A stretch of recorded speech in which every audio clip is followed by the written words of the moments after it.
Olha só, tá fervendo.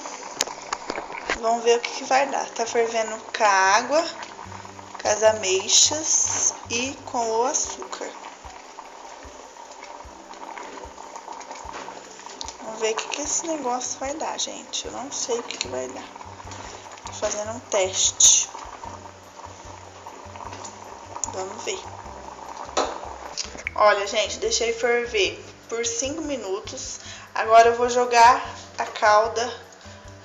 Eu não sei que cor que ficou essa calda aqui. Ficou esquisita. Mas vamos ver como que vai ficar em cima do pudim. Ó. Ah, não. Primeiro eu vou experimentar se ficou bom, né? Vai ficar bom, vou pôr em cima do negócio, vai estragar. Vamos ver se ficou bom.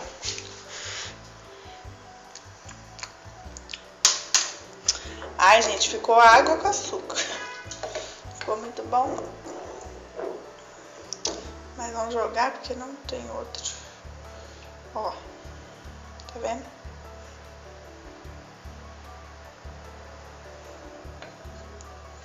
Jogar as ameixas junto.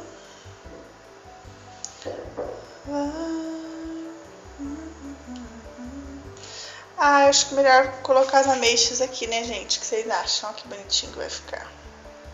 Ó. Tá vendo?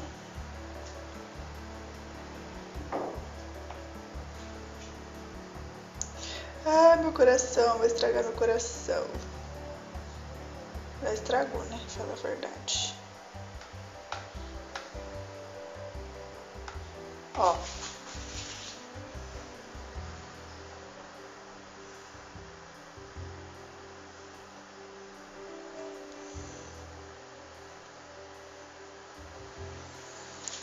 E vamos colocando. Bom, gente, tá aí o meu manjar delicioso.